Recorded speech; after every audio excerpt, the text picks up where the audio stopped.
वसुदेवसुतं देवं कंसचाणूरमर्दनं देवकी परमानन्दं कृष्णं वन्दे जगद्गुरुं।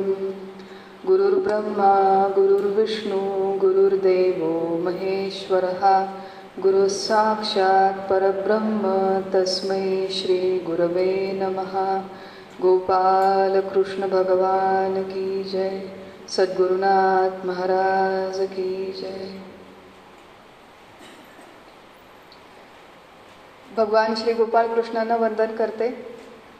जगद्गुरु श्रीमद आदि शंकराचार्य, आपले सद्गुरू परमपूज्य डॉक्टर काका, आपले आचार्य परमपूज्य मंदाताई गंधे आणि आपण सर्व श्रोतृवर्ग सर्वांना अभिवादन करते। आणि जीवनाभिमुख वेदांत या अभ्यासवर्गातील तिसरं सत्र शांती मंत्र ओम शांती शांती शांती या मंत्राचा आपण थोडासा अभ्यास करू, थोडासा विचार करूया। एका कथेने सुरुवात करू। फार पूर्वी एक आटपाट नगर होतं, त्याच्यामध्ये एक राजा होता। त्या राजाने असा विचार केला, राजा खूप रसिक होता, कलेचा गुणग्राहक होता, रसिक होता। त्यांनी असा विचार केला की शांती ही संकल्पना स्पष्ट करणारी आपण एक चित्रकलेची स्पर्धा घेऊया, पेंटिंग। त्यांनी राज्यातल्या सगळ्या चित्रकारांना एकत्र केलं आणि सांगितलं की शांती ही संकल्पना स्पष्ट करणारं चित्र सगळ्यांनी काढायचं आणि दाखवायचं। अनेक चित्रकार होते, वेगवेगळ्या प्रकारची चित्र लोकांनी काढली। कोणी एखादी छान शांतपणे वाहत जाणारी नदी दाखवली, कोणी एखादा माणूस ध्यानस्थ बसलेला दाखवला, कोणी सूर्योदयाचं चित्र दाखवलं, कोणी सूर्यास्ताचं दाखवलं। असे वेगवेगळ्या प्रकारे शांती दाखवण्याचा प्रतिकात्मक रूपाने लोकांनी प्रयत्न केला। एवढे सगळे पेंटिंग झाले होते, राजाने मग एक पॅनल नेमलं एक्सपर्ट्सचं की तुम्ही याच्यातले शॉर्टलिस्ट करा आणि शेवटचे काही जे सगळ्यात चांगले आहेत चित्र ते माझ्याकडे घेऊन या। त्या लोकांनी काम केलं आणि 2 चित्र सगळ्यात शेवटी निवडून राजाच्या समोर आणून ठेवली की ही 2 सगळ्यात छान चित्र आहेत, तुम्ही याच्यातला जो फायनल विजेता आहे त्याची निवड करा। ती दोन्ही चित्र राजाने बारकाईने बघितली। पहिल्या चित्रामध्ये एक मध्यभागी तळं होतं, अतिशय स्वच्छ शांत सुंदर पाणी, एकही तरंग त्याच्यामध्ये नाही। तळ्याच्या आजूबाजूला डोंगर, डोंगरावरती हिरवी झाडं सुंदर। तळ्याचं पाणी इतकं स्वच्छ आणि शांत होतं की वरती आकाशाचं, निळ्या आकाशाचं प्रतिबिंब देखील त्या पाण्यामध्ये पडलं होतं। आजूबाजूला जी हिरवी झाडं आहेत त्याचं प्रतिबिंब त्या पाण्यामध्ये दिसत होतं। इतकं स्वच्छ शांत सुंदर पाणी हे पहिलं चित्र। आणि दुसरं चित्र एकदम त्याच्या विरुद्ध। राजाला ते समजायला जरा वेळ लागला। दुसऱ्या चित्रामध्ये सोसाट्याचा वारा सुटलेला आहे, मुसळधार पाऊस आता पडायला नुकतीच सुरुवात झालेली आहे, विजांचा कडकडाट आहे, काळेभोर ढग जमलेले आहेत, पाऊस पडायला सुरुवात झाली, पक्षी घाबरून इकडे तिकडे वेगवेगळ्या दिशांना उडतायत। अशा प्रकारचं ते चित्र होतं। राजाला आश्चर्य वाटलं की हे चित्र कसं काय दाखवलं शांतीसाठी। बारकाईने त्यांनी बघितल्यावर लक्षात आलं की त्या चित्रामध्ये एक कोसळणारा धबधबा होता, त्या धबधब्याच्या बाजूला एक खडक होता आणि त्या खडकामधून एक छोटंसं वृक्ष, झाड, रोपट म्हणूया ते बाहेर आलेलं होतं। त्या झाडाच्या एका फांदीवर एका छोट्याशा पक्षिणीने एक घरटं बांधलं होतं। त्या घरट्यामध्ये 2 अंडी घातली होती आणि त्या अंड्यांचं रक्षण करत आपले दोन्ही पंख त्या घरट्यावरती ठेवून ती अंडी झाकून ती पक्षीण अतिशय शांतपणे बसलेली होती। राजापुढे प्रश्न पडला आणि राजाने कुठलं चित्र निवडलं असेल? शांतीचं प्रतीक म्हणून राजाने दुसरं चित्र निवडलं। दुसरं चित्र का निवडलं त्याचं कारण देखील त्यांनी सांगितलं की सगळी परिस्थिती आजूबाजूची शांत असताना शांत असणं हा एक भाग आहे आणि आजूबाजूला अत्यंत गोंधळ, संघर्षमय परिस्थिती, तुफान असताना शांतपणे बसणं, शांतपणे राहणं हा शांतीचा दुसरा भाग आहे। बहुतेक वेदांत शिकलेला राजा असावा। आणि त्यांनी सांगितलं की आपल्याकडे जी शांतीची व्याख्या आहे, परिभाषा आहे ती ही आहे. भगवंतांनी जेव्हा अर्जुनाला भगवद्गीता सांगितली ती कुठे सांगितली? युद्धभूमीच्या मध्यभागी सांगितली, की आजूबाजूला अत्यंत संघर्षमय परिस्थिती असताना आतमध्ये परिपूर्ण शांती. स्वामी विवेकानंदांनी व्याख्या केली आहे, intense activity with eternal calmness from within.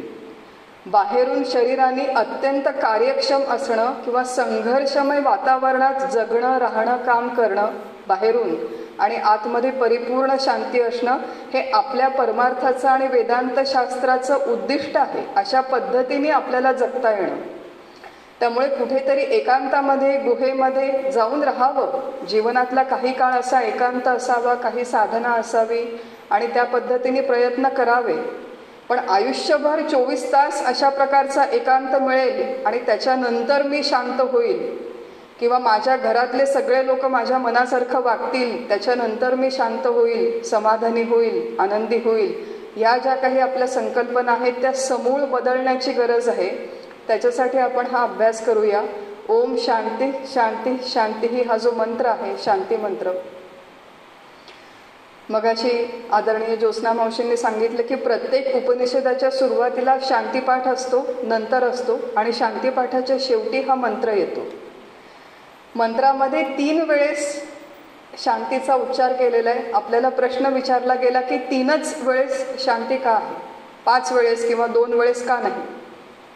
त्याचं आपल्या शास्त्रामध्ये कारण असं दिलेलं आहे की मनुष्याला जीवनामध्ये जेवढी काही दुःख होतात त्या सगळ्या दुःखांचं व्यवस्थित विचार करून आपल्या शास्त्रकारांनी वर्गीकरण केलं आणि असं सांगितलं की मनुष्याला 3 प्रकारची दुःख होतात. आध्यात्मिक ताप, आधिभौतिक ताप आणि आधिदैविक ताप अशा 3 प्रकारे मनुष्य जीवनातल्या सगळ्या दुःखांचं वर्गीकरण करता येतं.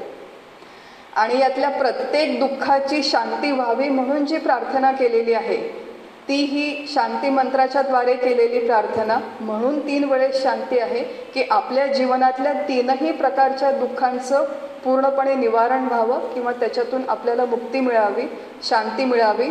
म्हणून शांती मंत्रामध्ये 3 वेळेस शांती हा शब्द आलेला आहे. कुठेतरी मी विनोद ऐकला होता एका प्रवचनामध्ये की एक लहान मुलांनी जाऊन विचारलं, म्हणे ज्या उपनिषद कालीन ऋषींनी जेव्हा हा शांती मंत्र लिहिला त्या काळामध्ये बहुतेक मोबाईल आणि ट्रॅफिकची समस्या नव्हती, नाही ते 4थे 5वे मंत्र ॲड केले असते, मोबाईल शांती, ट्रॅफिक शांती असे. गमतीचा भाग झाला तो. पण 3 प्रकारची दुःख मनुष्याला जीवनामध्ये आहेत. दासबोधाचा अभ्यास ज्या साधकांनी केलेला आहे तर या 3ही दुःखांचं सविस्तर वर्णन समर्थांनी दासबोधामध्ये केलेलं आहे.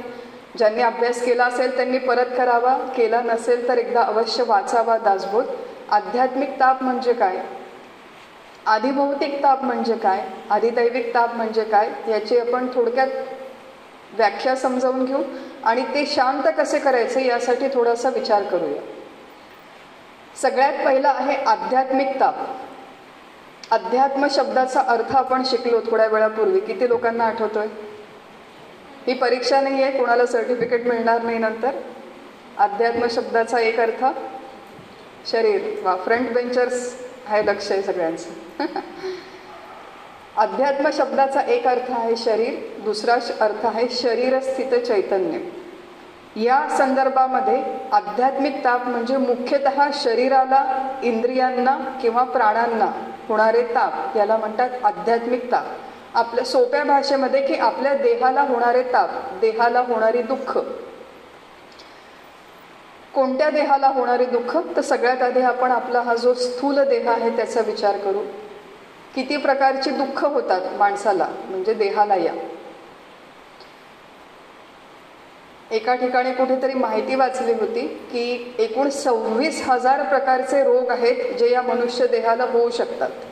ह्युमन डिसीज डेटाबेस आहे, 26,000 प्रकारचे रोग आहेत.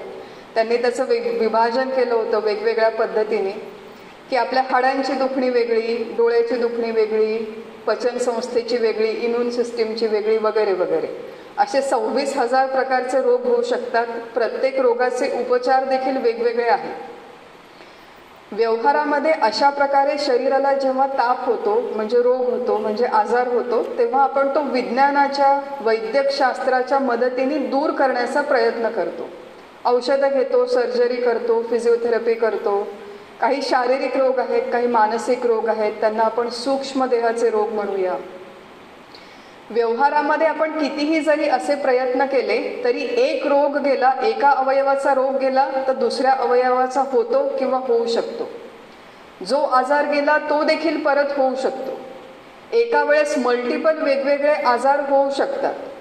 त्यामुळे आपण व्यवहाराच्या दृष्टीने शरीराचे दुःख दूर करण्याचा कितीही प्रयत्न केला तरी ती कायमस्वरूपी मुक्ती होणं, कायमस्वरूपी देहाच्या रोगांची, आजारांची, तापांची मुक्ती होणं कधीही शक्य नाही.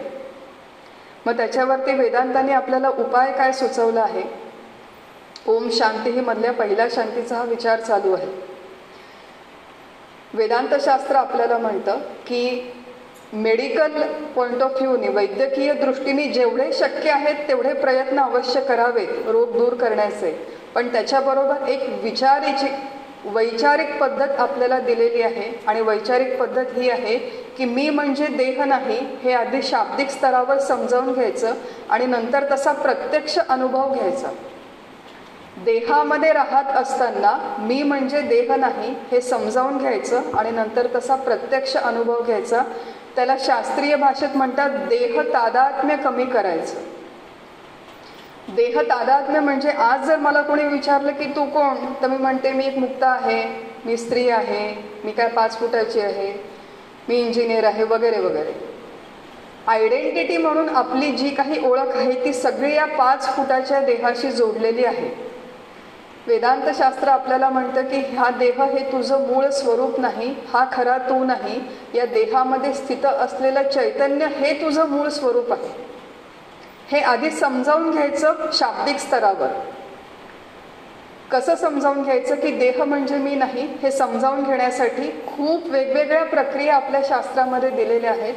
थोडासा विचार करूया. ही वैचारिक प्रक्रिया आहे, देह तादात्म्य कमी करण्याची वैचारिक प्रक्रिया आहे. थोडासा विचार करूया. का नाही, मी म्हणजे देह का नाही? त्याचं पहिलं कारण आहे, आपल्याला शास्त्र सांगतं की देह, आपला देह बाय इटसेल्फ अचेतन आहे आणि मी चेतन आहे. समजतंय? सगळ्यांना लक्षात येते? देह नुसता जर देहाचा विचार केला तर देह अचेतन आहे, पण मी चेतन आहे. याला म्हणतात विवेक करणं, विचाराने वेगळं वेगळं करणं. आता आपण देहापासून मी वेगळा कसा आहे हे समजावून घेतोय. बघा, साधी गोष्ट आहे की गरम उकळतं पाणी जेव्हा माझ्या हातावर पडतं तेव्हा उकळतं पाणी हातावर पडलंय हे हाताला कळतं का हाताच्या आतमध्ये असलेल्या कुठल्या तरी चेतन तत्वाला कळतं? हा हात डावा आहे आणि हा हात उजवा आहे हे या हाताला कळतं का देहाच्या आतमधल्या कुठल्या तरी चेतन एंटिटीला कळतं? माझ्या डोळ्याच्या समोर गुलाबाचं फूल आहे आणि कचरा आहे, हा जो फरक आहे हा डोळ्यांना कळतो का डोळ्याच्या मागे असलेल्या चेतन तत्वाला कळतो? त्यामुळे आपला जो देह आहे, आपल्या देहामधली इंद्रिय आहेत, त्यांना काहीही स्वतःहून ठरवण्याची, समजून घेण्याची क्षमता नाही, शक्ती नाही. कारण की हा देह मुळात अचेतन आहे.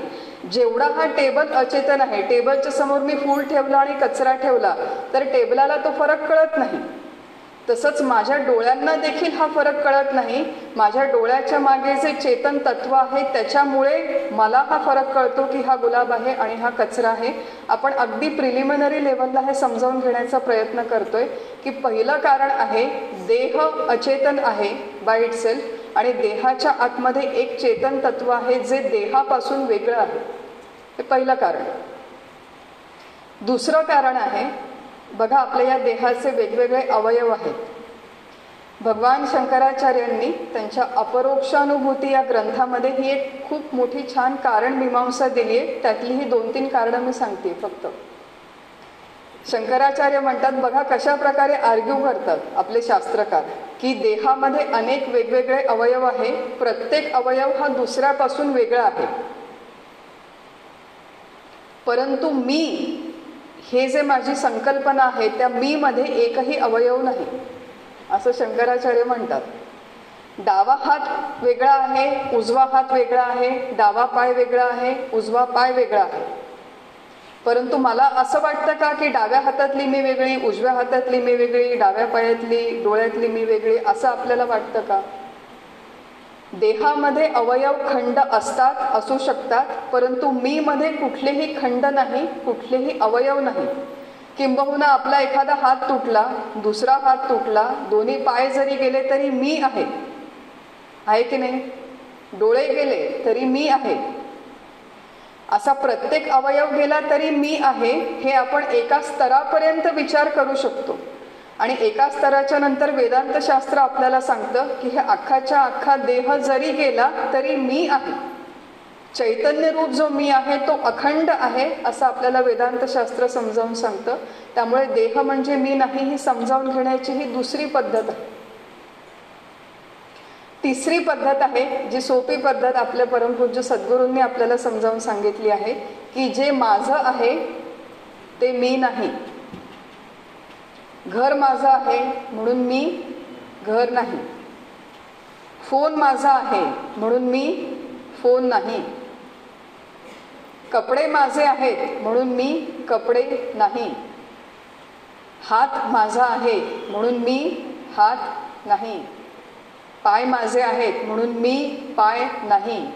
अशा प्रकारे जेव्हा आपण विचार करत जातो, देह माझा आहे म्हणून मी देह नाही. हा देह माझा आहे असं म्हणणारा जो मी आहे तो देहापेक्षा वेगळा असला पाहिजे. या वेगवेगळ्या वैचारिक प्रक्रिया आपल्याला शास्त्रकारांनी बसवून दिलेल्या आहेत. याच्या मदतीने जेव्हा आपण विचार करतो आणि हा विचार कन्सिस्टंटली वारंवार करतो, तेव्हा थोड्या थोड्या प्रमाणात या देहापासून अंतर निर्माण होणं शक्य आहे.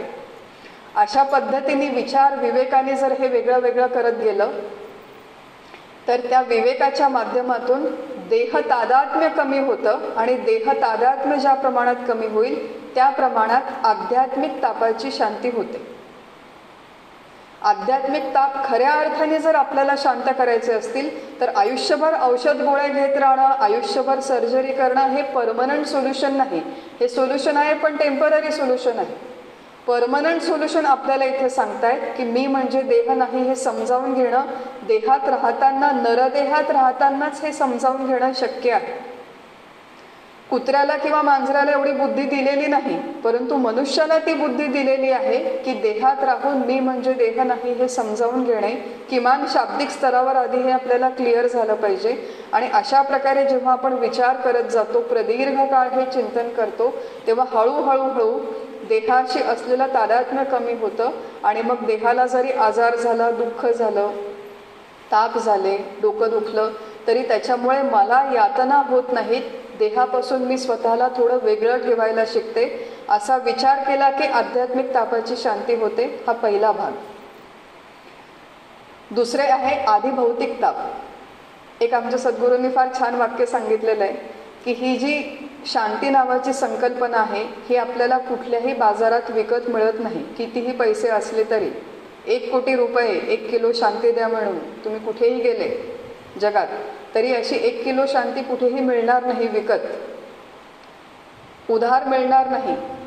कोणी तुम्हाला भीक म्हणून ही शांती तुमच्या झोळीमध्ये टाकू शकत नाही.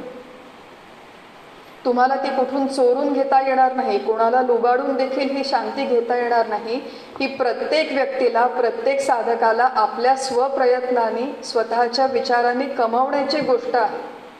आपण शांती मंत्रामध्ये प्रार्थना करतो, पण नुसती देवाकडे जाऊन 108 वेळेस जप करून, 1008 वेळेस जप करून, 1 कोटी वेळेस जप करून सुद्धा ही शांती मिळणार नाही. त्याच्यासाठी हा मागचा विचार आवश्यक आहे. आध्यात्मिक तापाची शांती बघितली की ज्याच्यासाठी देह तादात्म्य कमी करावं. दुसरी आहे आधिभौतिक तापाची शांती. आधिभौतिक ताप म्हणजे थोडक्यामध्ये पंचमहाभूतांच्या मुळे होणारे ताप. पृथ्वी, आग, तेज, वायू आणि आकाश या 5 महाभूतांच्यामुळे आपल्याला काही ताप होतात. जसं काय चालता चालता ठेच लागली किंवा वीज कोसळली घरावरती, घरामध्ये आग लागली, सोसाट्याचा वारा आला, महापूर आला, हे जे सगळे आहेत हे पंचमहाभूतांमुळे होणारे वेगवेगळे ताप आहेत. पण या पंचमहाभूतांनी होणाऱ्या तापांपेक्षा पंचमहाभूतांनी जो मनुष्य बनलेला आहे दुसरा, त्या दुसऱ्या मनुष्यामुळे जे आपल्याला ताप होतात ते सुद्धा आधिभौतिक तापामध्येच त्याची गणना होते. आणि बहुतांश लोकांना हे मनुष्यामुळे होणारे ताप हे जास्त तापदायक असतात, जास्त त्रासदायक असतात. आणि या आधिभौतिक तापाची शांती कशी करायची त्याच्यासाठी सुद्धा आपल्याला एक वैचारिक प्रक्रिया दिलेली आहे. आधी आधिभौतिक ताप म्हणजे काय याची थोडीशी व्याप्ती बघू की किती वेगवेगळे ताप आहेत दुसऱ्या मनुष्यांमुळे होणारे ताप. एक खरं कधी कधी असा विचार मनामध्ये येतो की दुसरे माणसं आपल्याला ताप देतात का दुसऱ्या माणसांच्यामुळे आपण स्वतःला ताप करून घेतो. हा एक प्रत्येकाने आपला आपला विचार करावा. काही वर्षांपूर्वी मी ऑफिसमध्ये नोकरी करत असे. त्या ऑफिसमध्ये नोकरी करताना दर वर्षातून एकदा रिव्ह्यू सायकल असते, ॲन्युअल रिव्ह्यू होतो. त्या ॲन्युअल रिव्ह्यूच्या वेळेस मला कळलं की ज्यांच्याबरोबर मी काम करत असे, एकत्र आम्ही प्रोजेक्टवर काम करायचो, त्या माझ्या कोवर्करला प्रमोशन मिळालं. आम्ही रोज एकत्र बसतो, काम करतो, डब्बा खातो, पण तिला प्रमोशन मिळालं. आणि दुसरा कोवर्कर होता त्याला गोल्ड स्टार अवॉर्ड मिळालं. आमच्याकडे एक्सेप्शनल अचिव्हमेंटसाठी अवॉर्ड द्यायचे. काय झालं, एकाला प्रमोशन मिळालं, दुसऱ्याला अवॉर्ड मिळालं. त्याच्यानंतर माझं काय झालं अजून एक सांगते. आमच्या घरामध्ये काही दिवसांपूर्वी, काही महिन्यांपूर्वी एक आमचं पारिवारिक गेट टुगेदर झालं. आमचे सगळे लोक परिवारातले एकत्र आले होते. माझ्या जावा आहेत 2. एकीला खूप छान रांगोळी काढता येते, एक जण खूप छान स्वयंपाक करते. त्या आमच्या गेट टुगेदरमध्ये आमच्या सासूबाईंनी माझ्या जावेचं कौतुक केलं, किती छान रांगोळी काढली, आणि दुसऱ्या जावेचं कौतुक केलं, किती छान स्वयंपाक केला. आता याच्यामध्ये बघा मी कुठे नाहीच आहे पिक्चरमध्ये. माझ्या सासूबाईंनी एका जावेचं कौतुक केलं, दुसऱ्या जावेचं कौतुक केलं. माझं काय झालं त्याच्यानंतर, हा जो काही ताप आहे हा मला माझ्या कोवर्करने दिला का माझ्या बॉसने दिला का माझ्या सासूबाईंनी दिला का माझ्या जावेने दिला, हा ताप कोणी मला दिला. आपण म्हणतो की मला दुसऱ्या माणसाने त्रास दिला, पण दुसरा माणूस आपल्याला, काही अशा केसेस आहेत की जेन्युइनली दुसरा माणूस आपल्याला त्रास देतो, पण अशा केसेस रिलेटिव्हली कमी असतात. दुसरा माणूस जसा एकमेकांशी वागतो त्याच्यामुळे आपण स्वतःला त्रास करून घेतो. व्यावहारिक दृष्टीने आपण याला म्हणू शकतो की हे आधिभौतिक ताप आहेत, हे कोणीतरी मला दिले म्हणून. पण व्यावहारिक दृष्टीने जरी हे ताप दुसऱ्या माणसांनी मला दिले असतील तरी त्यातला बराचसा भाग हा माझ्या चुकीच्या विचारांमुळे मी स्वतःला दुःख करून घेते. अशी जेव्हा परिस्थिती येते, ही मी एक अगदी साधे सिम्प्लिस्टिक उदाहरणं सांगितली, याच्यापेक्षा सिव्हिअर उदाहरणं देखील आहेत. कोणीतरी खरंच माझा येऊन अपमान केला, गरज नसताना येऊन काय म्हणूया निंदा केली, अपमान केला, चुकीचे शब्द बोलले मला, ऑफिसमध्ये काय किंवा घरी काय होतात, अशी परिस्थिती येते, घराला आग लागली. अशा वेळेस आपल्याला जे दुःख होतं ते सगळं आधिभौतिक ताप. आणि या आधिभौतिक तापाचं निवारण करायचं असेल तर आपल्यामध्ये शास्त्रामध्ये एक प्रक्रिया सांगितली आहे, त्याला म्हणतात की जगत सत्यत्व भ्रांती कमी करायची. एक व्यक्ती जेव्हा दुसऱ्या व्यक्तीचं कौतुक करते त्याचा मला त्रास होतो का, कारण की मला त्या दोन्ही व्यक्ती सत्य वाटतात. आपल्या वेदांत शास्त्रामध्ये सांगितलेलं आहे की हे जे दृश्य जग आपल्याला दिसतं ते जसं दिसतं तसं ते सत्य नाही. मग ते कसं आहे, ते मृगजळासारखं आहे, ते मिथ्या आहे किंवा त्याला स्वप्नवत म्हटलेलं आहे. एक साधं उदाहरण बघू की मी झोपलेली आहे, गाढ झोपेमध्ये मला स्वप्न पडलं, स्वप्नामध्ये कोणीतरी आलं, माझा अपमान केला, माझी निंदा केली, स्वप्नामध्ये मला खूप दुःख झालं, चिडचिड झाली. ज्या क्षणी मी स्वप्नातून जागे होते त्या क्षणी मी काय विचार करते, बरं झालं थँक गॉड स्वप्न होतं. स्वप्नामध्ये जोपर्यंत आहे तोपर्यंत त्या दुःखातून स्वतःला सोडवून घेण्यासाठी खटपट करावी लागते. त्यामुळे एक तर स्वप्नामध्येच राहा आणि त्या दुःखातून स्वतःला मुक्त करण्यासाठी खटपट करा, किंवा दुसरं ऑप्शन आहे स्वप्नातून जागे व्हा. आज आपल्याला ज्या ज्या गोष्टींमुळे दुःख होतं, त्रास होतो, वाईट वाटतं, त्या सगळ्या गोष्टी या दीर्घ स्वप्नावस्थेमध्ये आहे असं वेदांत शास्त्र म्हणतं. आपली ही जी जागृतीची अवस्था आहे ती दीर्घ स्वप्नासारखी आहे.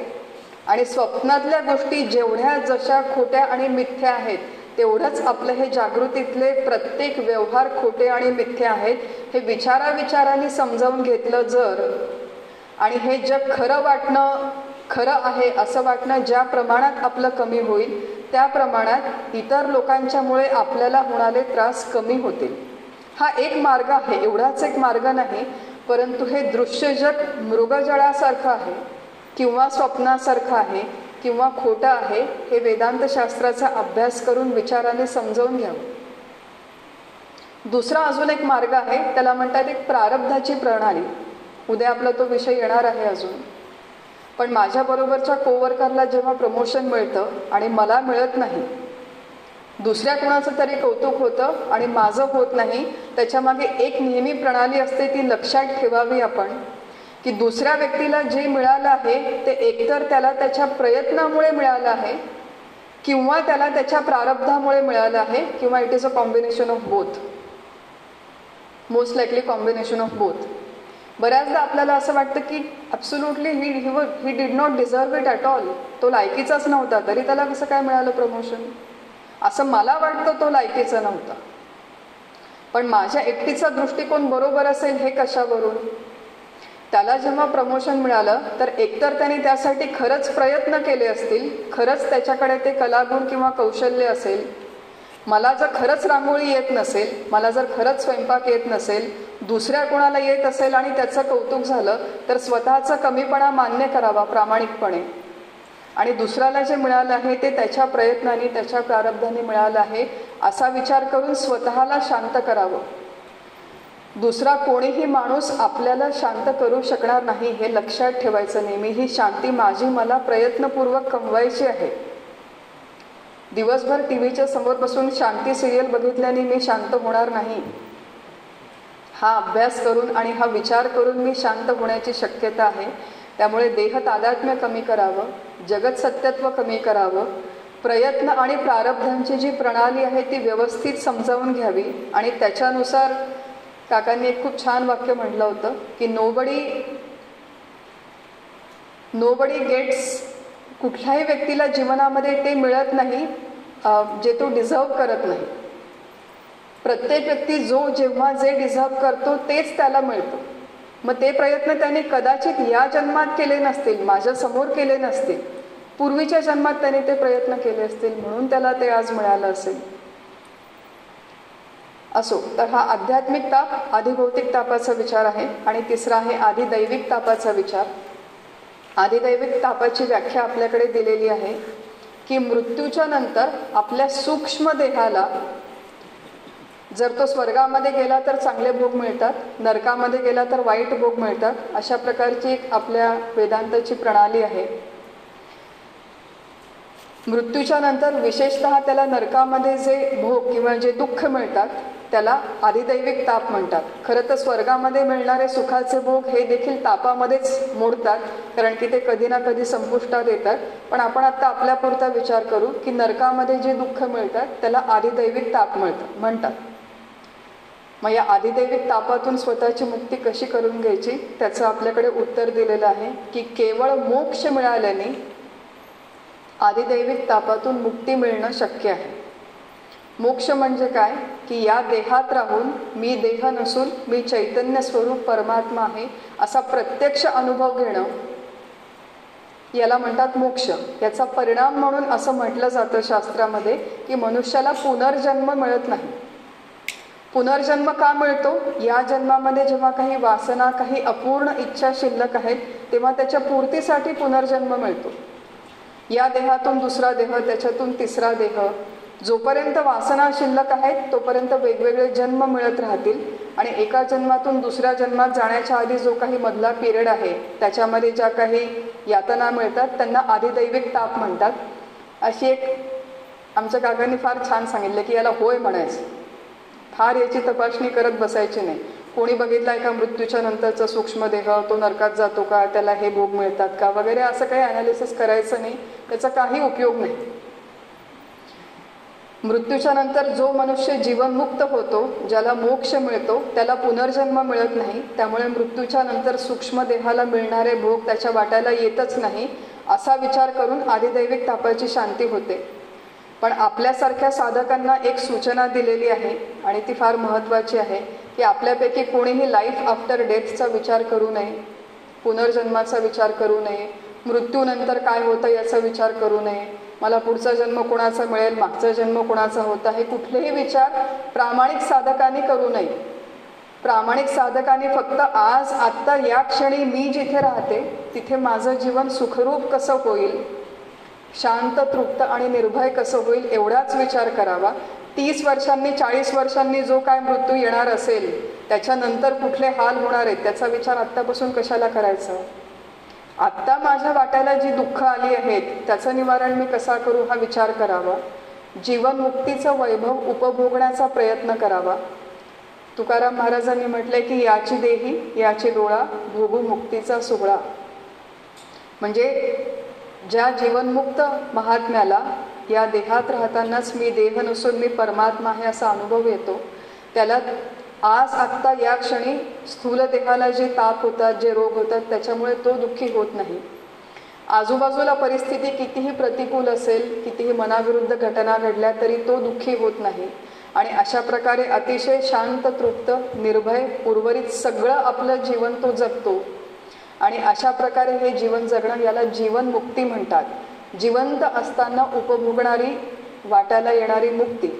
आणि हे जीवनमुक्तीचं वैभव हे आपल्या परमार्थामध्ये खरं वैभव मानलेलं आहे.